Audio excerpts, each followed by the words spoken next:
Pakua application ya Libazon Tanzania sasa uweze kununua bidhaa ukiwa popote na kwa muda wowote, na ufikishiwe bidhaa yako mahali popote utakapo kwa gharama nafuu kabisa. Je, upo tayari kufanya manunuzi kiurahisi kupitia Libazon?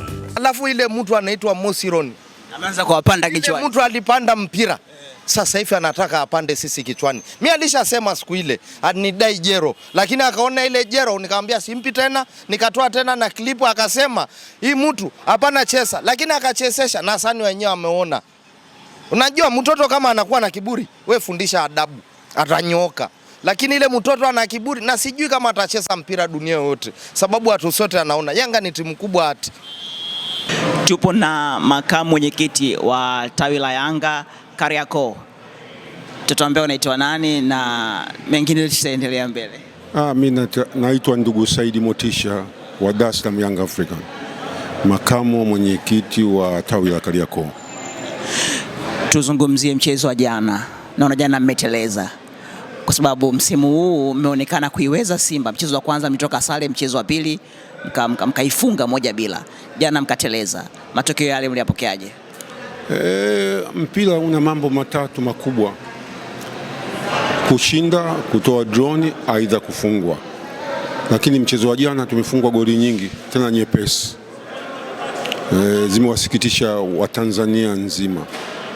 Yanga ni taasisi kubwa, lakini wale wanaoongoza hawajui uthamani wa Yanga. Wote viongozi tuwachagua, mwenyekiti, makamu wake, pamoja na wajumbe wakawachagua wageni katika klabu ya Yanga, na hawajui taasisi ya Yanga ilivyo. Taasisi ya Yanga ni taasisi kubwa kabisa. Baada ya chama tawala inafuatia chenye kuwa na watu wengi, Dar es Salaam Young Africa, lakini watu hawajui thamani wake. Unafikiri ni kwenye maeneo gani ambayo wamekuwa wakiteleza? Tumia nafasi kuwakumbusha, pengine wanaweza wakaona kuna umuhimu wa kujaribu kufanyia kazi katika hayo maeneo na kuhakikisha kwamba Yanga inarudi kwenye ile zama, Yanga haishikiki.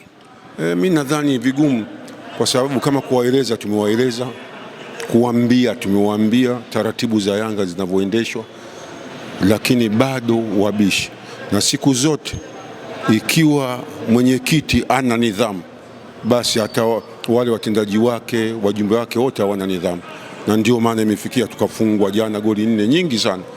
Hawajui watu wameumia, watu wengine wamekufa kwa sababu ya mechi ya Yanga ya jana, kufungwa goli nyingi. Tumefungwa magoli mepesi, kila mtu kayaona, watu hawakabi. Na shauri ya kukosa nidhamu, umemwona wamemchezesha Nyonzima mgonjwa, Jafari mgonjwa, Shishimbi mgonjwa. Basi karibuni wachezaji 4 hivyo walikuwa wagonjwa. Kwa nini wachezeshe? Kwa sababu timu haina nidhamu, haina mwenyekiti aliyokuwa yuko sawa. Na ndio maana tumefungwa mechi hiyo. Kwa sababu mngekuwa na nidhamu, kila kitu kingefanywa kwa nidhamu. Na ndio maana unaona Moson alivyoambiwa kutoka, kaenda moja kwa moja chumbani, anaondoka zake. Kwa sababu mwenyekiti hana nidhamu, na wachezaji wote watafuata wana nidhamu. Kama we huna nidhamu, hata Moson hastaki kuchezea Yanga. Sisi Yanga tulishafukuza timu mara 3 tena kubwa, wachezaji wazuri. Moson ni mchezaji kama wa kawaida kama wachezaji wengine. Lakini kwa sababu we kiongozi una nidhamu na mchezaji anakuwa na nidhamu. Na wangekuwa na nidhamu, kwanza sisi Yanga tubembelezi. Mchezaji yoyote anafanya vurugu anafukuzwa, wala hakuna wasiwasi. Tulishacheza na timu ya vijana wadogo, tumeshafukuza watu. Kwa hiyo sio mgeni, sisi sio mchezaji wa kututisha. Tumemfukuza Sande Manala kompyuta kina Dirunga, tukawafukuza timu nzima. Tukaja tukawafukuza tena kina Saidi Mwamba zamani, baadaye ndo wakarudi. Hatuwezi kubembeza mchezaji mmoja. Na kwa sababu hawajui Yanga, ndio maana unaona leo mchezaji anaweza kuleta hivi wakamfanyia hivi. Haifai kuwa na wachezaji kama hao. Hawafai, na wasiwaumize roho wanachama. Ni hatari katika klabu ya Yanga. Na nadhani hawa viongozi wajirekebishe. Hawataki, basi waseme wajiuzuru. Wakae pembeni, wasubiri watu wengine. Kwa sababu jambo hili kama hili, watu wanaona watu wamejazana hapa, kila mtu anasema lake. Lazima waiangalie. Taasisi kubwa, taasisi ina maadili yake mengi. Yanga sio sehemu ya kujaribu viongozi. Yanga anataka kiongozi aishakomaa ndio kuja klabu ya Yanga. Asante sana. Asante. Mtazamaji wa Mwananchi Digital, tupo makao makuu ya club ya Yanga. Lengo ni kujaribu kubadilishana mawazo, kupiga story na wadau wa club hii, wazungumze kuhusiana na kile ambacho kimetokea jana kwenye mchezo wa nusu fainali ya kombe la FA. Bado tunaongea, tumeona ambacho kimetokea jana. Utajitambulisha kwa majina yako, halafu utatupa mtazamo wako. Unafikiri ni kitu gani ambacho jana Yanga mlikwama? Mimi naitwa ndugu Thomas almaarufu Mdeka. Mpira wa jana tumeuona.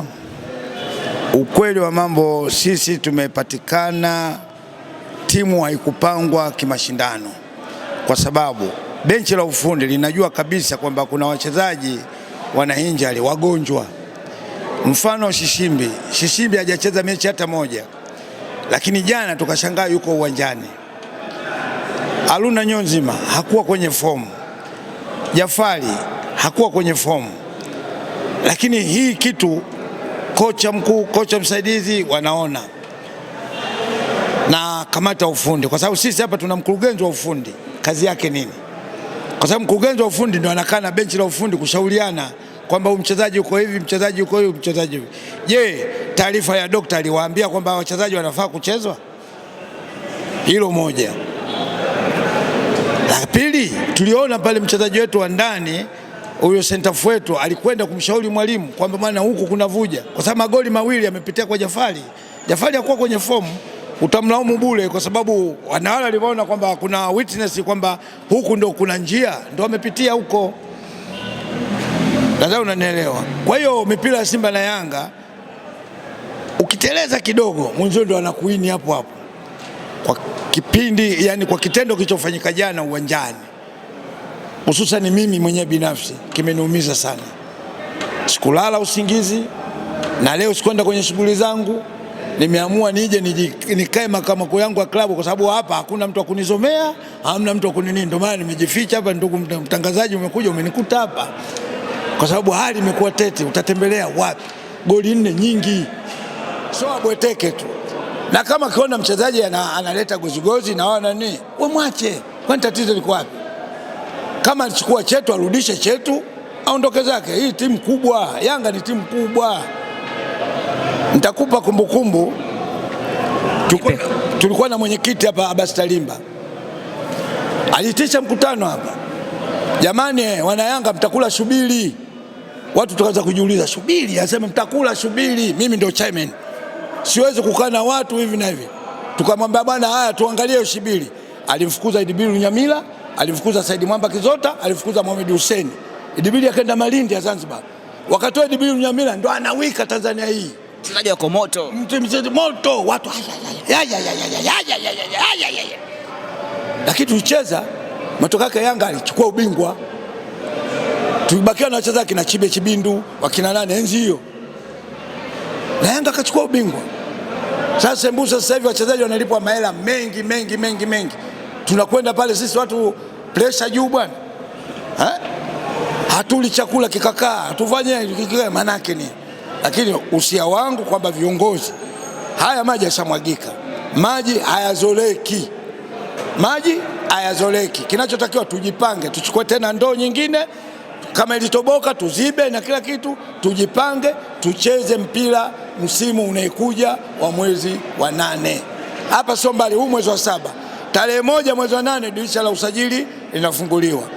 Na vile sio kwamba kila kitu aachiwe mwekezaji. Yule ni binadamu, yule anatuwekeza kutusaidia, lakini uongozi nao ukae straight kwa kweli kwamba waunde kamati. Hata hizi kamati za mashindano Yanga Afrika mpaka sasa hivi, ndugu mtangazaji, kamati ya mashindano ile intact kabisa kama hakuna. Kwa sababu kama ingekuwa kamati ya mashindano ipo yenye muamala kabisa, ingewaita. Wako watu waliojiuzulu, wako watu waliostaafu. Jamani, tunakwenda hivi, tunasaidiana vipi, tucheze mpira, tumalize haya mambo basi. Ina maana nataka tumefungwa leo, naona watu wamejazana nje pale, kila mtu anazungumza la kwake pale. Uongozi ufai, sio hivi, lakini sio uongozi ufai, na yote kwa sababu ule mshikamano hakuna. Leo ndugu mtangazaji, umefika mpaka hapa leo, muda huu wewe umekuja hapa sasa hivi ni saa 10. Umeingia huko ndani, umekuta kiongozi gani? Hamna kiongozi. Sasa Kwa nini msije mkakaa kwenye nyumba yenu mkatafakari, jana tumepigwa vile, inakuwaje? Bwana, shukrani kwa busara zako na maneno. Asante sana. Yamekuingia? Yameniingia.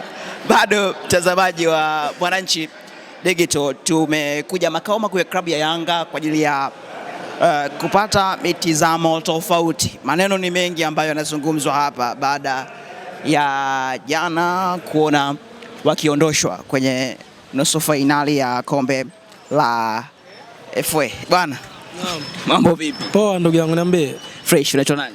Mimi naitwa Hussein almaarufu Mboto. Mashabiki wa Yanga wengi jana walionekana kuchukizwa na kitendo ambacho alikifanya Bernard Morrison. Pengine kwako wewe ulikitazamaje? Mimi siwezi nikamwongelea sana kwa sababu mimi ni mshabiki tu, mimi sijamsajili. Kile kitendo hata mimi pia kiliniumiza kwa sababu mchezaji akitolewa lazima akakae kwenye bench. Sasa ile inakuwa kama yeye anataka kujifanya yupo juu ya klabu.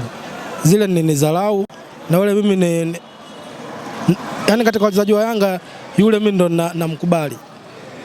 Sio yule tu, yani tuseme wachezaji wote na wakubali, lakini yeye alichokifanya kile sio.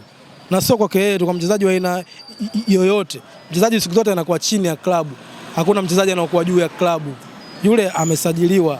Kwa hiyo zile kaita dharau, lakini yule ni binadamu. Huwezi jua labda alivyotolewa alipaniki, huwezi jua alivyotolewa ilikuwa vipi, lakini siwezi kuzungumzia sana kwa sababu tumepoteza mchezo. Kama ambavyo umewasikia mashabiki wa Yanga wakizungumza kwa hisia wengine kuhusiana na kile ambacho kimetokea jana katika mchezo wa nusu fainali ya kombe la FA. Sina la ziada. Naitwa Elia Solomon kwa niaba ya Gustavo na wengine wote ambao wamefanikisha mahojiano haya. Niseme asante. Subscribe Mwananchi Digital.